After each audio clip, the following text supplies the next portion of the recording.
Glad you could join us today on EarthFile. Welcome to the program. I'm Ayola Kasim. Poverty and environmental issues make up some of the biggest physical threats to our world. Some believe that the root of these issues are, in fact, spiritual. But too often, religion is misused as an instrument for division and injustice, betraying the very ideals and teachings that lie at the heart of each of the world's great traditions. At the same time, spiritual traditions shape the lives of billions in wise and wonderful ways. For instance, almost all faith, belief, or some would prefer to say, way of life, in some way or another, talk about the care for nature. The question is, why don't we focus on this aspect? For some time now, we have been meeting and talking to different people about the message of their faith or association on the care for nature. Today we bring to you some of those who shared with us. Please stay with us. Father Madu Abuchi Moneme, a Jesuit priest and the administrator of the Catholic Secondary School in Idimu, Lagos, southwest Nigeria, is leading a green revolution in the school, and this was inspired by Pope Francis' 2015 letter. In it, the Pope had invoked Christian teachings of stewardship, calling for action on climate change and other ecological threats. Pope Francis issued the letter to the church's leadership, acknowledging global warming as a human-caused phenomenon and imploring world leaders to take action to address it. It was the first encyclical, as such letters are known, of Francis's papacy, and the first papal encyclical in the history of the Catholic Church to focus on the environment. St. Francis Catholic Secondary School is becoming a green energy school. As a visitor to St. Francis Catholic Secondary School in Idimu, you are welcome with a message informing you that the school is a plastic-free environment and the administrators are working on running a fossil fuel-free learning environment. So right now we have the capacity to generate 1,000 kilowatts of energy per day, but for now, because of funding, we are just able to store and use about 170 kilowatts of energy. We have over 500 solar panels on our roof, and we hope to build more. So for now, for our classroom systems, we have energy that can run the fans, the lighting system, the smart classrooms, the projectors. In this building, this particular building, which is called the Loyola Jesuit Jubilee Building, built in honor of Pope Francis Laudato Si, and for quality and transformative education of children, the fans and the lights also run on solar energy.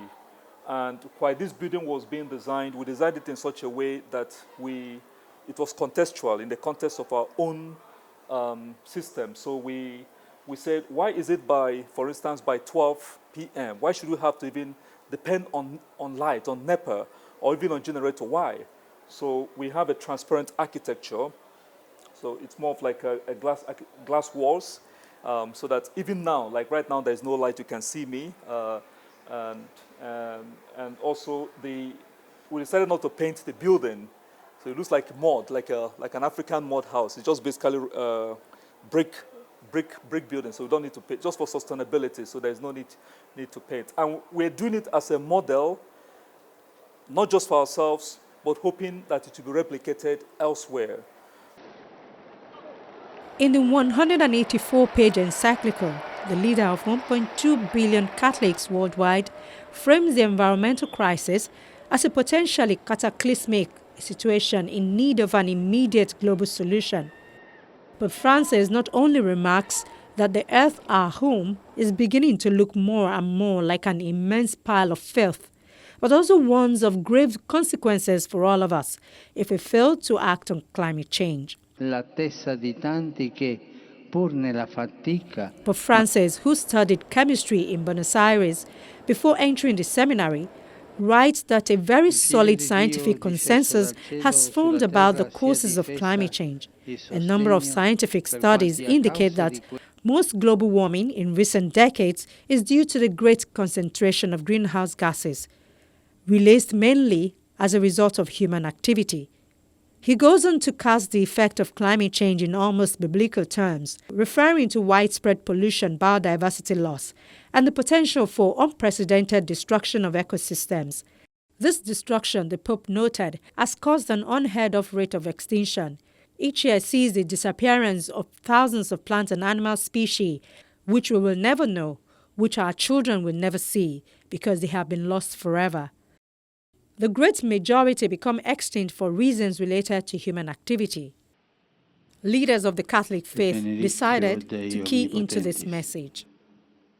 Besides Pope Francis, the other inspiration to what we're doing here is actually the Provincial of the Northwest Africa Province of the Society of Jesus, Very Reverend Father Chuks Apiaware. He also threw the challenge, can we make this building an energy building for Lagos, so that others can imitate. So it's a big challenge on a very tall order, because we're like, oh my goodness, where are we going to get the fund? But we took the challenge, and by God's grace, we eventually were able to achieve it to an extent. And then we now went to other existing buildings and tried to do the same, try to model the same. Also, for the Chuks, the provincial also gave a challenge to all the Jesuit apostolates in Nigeria, and in fact in Northwest Africa. He told us that by the end of December 2018, he does not want to see plastics in the different apostolates in the country and in the province. So that was a big challenge. He threw that challenge like 3 months before the end of December 2018. We also began to say, okay, if we're not going to have plastics, what would be the alternative? And bingo, like an enlightenment, we say we have to quickly start thinking of introducing water flasks immediately. So we engaged, a company to start thinking of water flasks for the school, and we eventually got water flasks, with the logo of the school and the name of each person, each staff, each student, written on it. So this is mine. I still have mine, since that time. And so with that, we began to shift and say, okay, we are not going to have plastics any longer in this school. For the greater glory of God, in service of our common home, we declare this open in the name of the Father, and of the Son, and of the Holy Spirit. Recently in Lagos, the network of young Catholic carers for the environment in Nigeria was inaugurated. The initiative was established for the sake of doing something proactive for the well-being of the environment, and also in line with the 2015 encyclical by Pope Francis. The importance of this is to create awareness, particularly in the young people, for whom it is extremely necessary that we preserve the earth as it is today so that they can have a future. This is to create awareness and to help them realize that everyone needs to take some sort of action in order to ensure that we preserve the earth, in order to ensure that we do not, as it were, in any way degrade the earth. The actions that we carry out individually oftentimes have very grave impacts on the earth on the long run. And therefore, this activity is supposed to just create that awareness of the need for individual personal action in ensuring that we conserve our earth and preserve it. This kind of gathering is what you call the first steps of a journey that needs to have begun a long time ago. So we believe that now that we've done this, it is a greater movement. We are amassing acceleration towards doing the best for our earth, to conserve our mother nature, and to do away with pollution, and to bring down the temperature of the earth, because the earth is heating now so much that it is tending towards the point of no return. And when we get to that point, the way it's heating up, then there'll be nothing we can do. And what did they say? We have only 3,650 days to go. And the countdown starts today. That's why we're taking action now, because we want to reverse what is happening. We don't want to get to the point of no return. We don't want to get to the point of no return. The Nigerian Conservation Foundation, the premier non-governmental organization dedicated to nature conservation and sustainable development in Nigeria, established in 1980, has also led the call for a multi-faith approach to climate change and environmental challenges. Conservation Foundation helps them. In order to foster the conversation around engaging interfaith organizations in driving climate action, the NCF hosted a public lecture and engaged with faith leaders towards a strong campaign to save the Nigerian environment. Our main religions in Nigeria call for stewardship. Islam says we are Khalifa, which means we are representing God on earth to take care of the earth for Him. Christianity also talks about stewardship. So those teachings have not sunk in a lot to followers. And we Nigerians are very strong, good followers of the two faiths, but we haven't imbibed those particular teachings. So the connection has not been strongly made, and that's what we are hoping this lecture will do. Various religious leaders and environmental experts took turns to explain how nature was interdependent on each other and the need to adhere to religious teachings of mutual benefit and interdependence. They emphasized the need to also adhere to the teachings of restoration and conservation to save the environment and the world. We regard nature to be similar to the relationship we have between our body and our shadow. Shadow follows us everywhere. We are inseparable from it. We can't run away from it. And when you realize that when you lift your arm, your shadow will follow, from a Buddhist perspective, if you take that analogy into the environment, it means that if you change, you can actually change the environment. So people find that very empowering. I don't think that, as a Buddhist, I would say, I don't think people find that too much of a challenge to understand what that means. Now, that's the philosophy, is very appealing to them. But if you want to look at, well, do they actually implement these things? I can honestly tell you, even I myself, I've found that through the support of NCF and Dufasi and different organizations in Nigeria, I've learned how to recycle plastic, how to reduce waste, and I'm loving it. Even my household is involved, and the house help collects the plastic. It's collected, or she delivers it, and she gets money, so it's an income for her. So I think that it's a very appealing thing. Actually, it's not just danger and doom and gloom. So to teach young people, I think it's being practical and doing it yourself. The most difficult thing that is difficult for every woman to see, like we all know, we're always very selfish. If you look at the book, if you look at every book, whether the Bible's on the Quran, if you follow the message to the core, you have to be selfless. For whoever is selfless, you have a gain, which are even a multitude than what you gain when you are being selfish. For a selfish person, yes, he will gain something. He will gain, but his own is a time-bound benefit. But for anybody that is selfless, you have a lot of blessing that will go upon generations to come of that same person. So the basic thing is, let's stop being selfless. Let's change our mindset that whatever you are looking for something, because you have a friend that is about 1,000 miles away from you, and what you need to get is just so close to you, and you don't want to talk to your neighbor that will easily give you that thing. You want to ensure that you still go to that 1 million. It will take you time eventually, because what you want is favorism. Whereas if we are all selfless, you can easily contact the person so close to you and get what you need. Experts say that spiritual leaders at all levels are critical to the success of the global solidarity for an ethical, moral and spiritual commitment to protect the environment and God's creation. They say that these leaders can become observers, make public commitment, share the story of their commitment and the challenges and joys of keeping them, and invite others to join them. In addition, they can also display their sustainable behaviors, serving as role models for their followers and the public.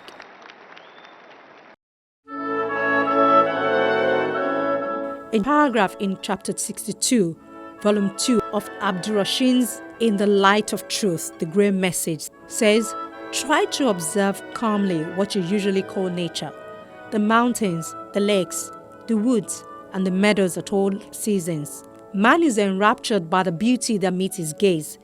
And now reflect. That which gives you so much happiness and refreshment is a fruit of the activity of all that comprises animistic substantiality, which in creation ranks below the spiritual or the power of which you have been endowed. The Great Message is a classic work that offers clear and perspective answers to questions which challenge every human being. Creation is the household of God. Michael Ozigbo is an adherent of the Great Message. His path towards enlightenment took him through Islam, Christianity, before he joined the Great Movement. He's one of over 40,000 sealed persons who strive to live by the Great Message. And to him, the message on nature is clear. This nature is the work of the Almighty, and they are innumerable servants of His who maintain and sustain this work. And we, human beings who are permitted to come here, are supposed to work very closely with these servants of the Almighty, such that there is a symbiotic relationship. And as human spirits, because of the level where we come from, we have a capacity to influence the environment in ways that we are not even conscious of. Apart from the physical pollution that everybody is talking about, pollution here and there, even our thoughts. So we can look at what we may call non-material environmental pollution. Because if men generate thoughts of hatred, thoughts of bitterness, thoughts of envy and all that, this also populates the immediate beyond. And the effect of all of this will eventually precipitate and bring about disaster also here on earth. So nature, it's, for now, the home, prepares a home that facilitates our experiencing, our maturing in this part of creation. And so we should treat it with utmost respect. Because indeed, no man will ever see God, but you can see his work. If you do not understand his work, or you disdain his work, and you say you believe in him, you cannot be telling the truth. So really, how we relate to our environment, how we relate to nature, the work of the Almighty, actually shows our real inner attitude also to him. Written between the years 1923 and 1937, The Great Message is a collection of 168 essays addressing all spheres of life, ranging from God and the universe to the laws in creation, the meaning of life, responsibility, free will, intuition, and the intellect. Abdurrashid, also known as the Bringer, said in the message that, in the knowledge of creation which he has given, and in the related explanation of all laws automatically working in creation, which may also be called the laws of nature, the whole weaving of creation is displayed without a gap. It allows every process to be clearly recognized and therewith the purpose of man's whole life. Our thoughts, our volition also influences nature. And so a lot of the events happening now by way of disasters and so on is what you can call, like they say in the stock market, they call it a technical correction. You know, when stocks are overvalued because of so much positive sentiment, and then eventually reality strikes and people realize that, wait a minute, this is no longer sustainable, and then everything is readjusted and it comes back to its normal equilibrium. So this, what is going on, is a correction. So it will look as if the earth is going to be destroyed or whatever, but it's not true. Eventually, it's going to be reborn and rejuvenated. What has triggered it, because it has actually started, it is that in the design of this creation, it wasn't meant that men should live the way we've been living.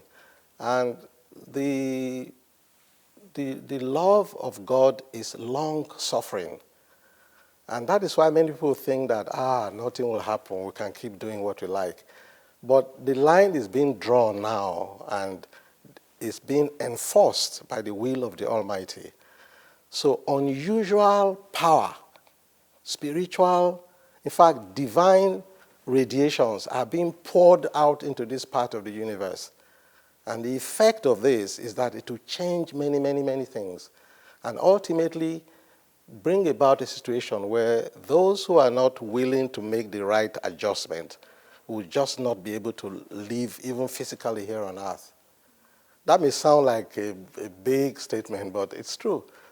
The cross bearers say the Graham movement is not a religion. However, its teachings are in line with some of the world's religion on nature. Almost all religions address the issue of the creation of the universe or universes in different forms and with varying degrees of clarity or detail.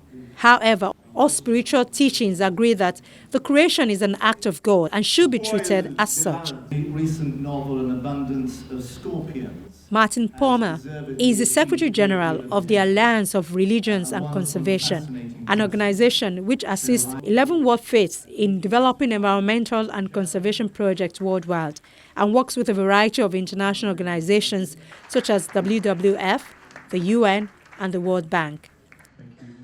Martin Palmer called on religious leaders to appeal to the conscience of worshippers to correct ills destroying the environment.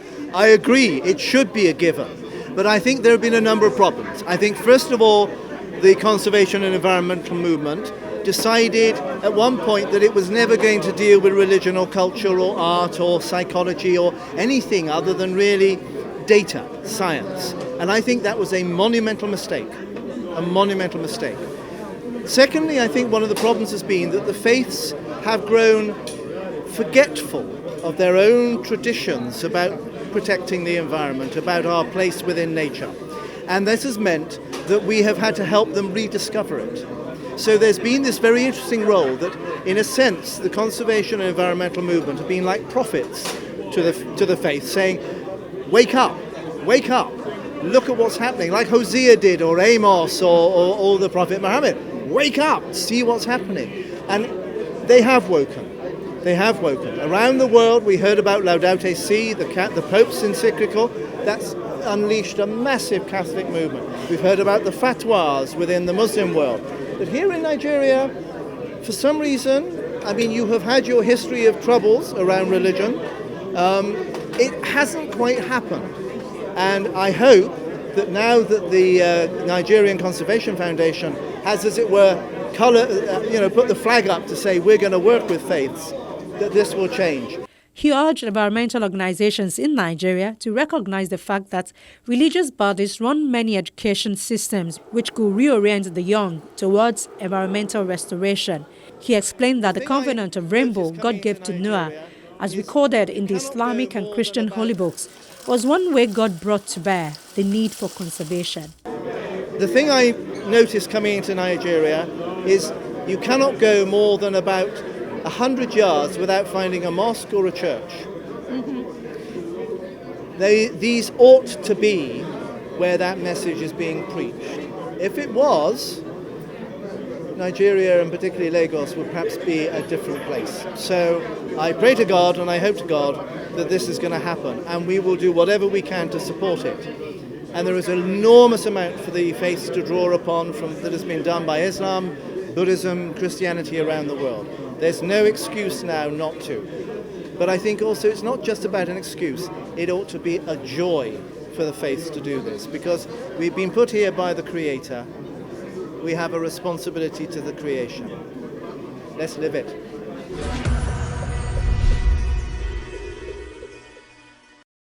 The environmental movement includes many people who don't subscribe to any particular faith, as well as many others who do. Caring for birds, beasts, and the natural world is a common thread running through all the world's religions. Faith-based organizations have been recognized as key players in eradicating poverty, improving people's health, protecting the environment, and working towards sustainable development. So today, I leave you with this question: how well are you living the message of your spiritual belief regarding the environment? You've been watching Earthfile on Channels Television, and I'm Ayola Kasim, asking you to join us next week for another episode of the program. In the meantime, you can watch this episode or other episode of the program by visiting our YouTube channel, youtube.com/channelsweb. Do click the playlist menu and then click Earthfile. From all of us here in Lagos, it's bye for now.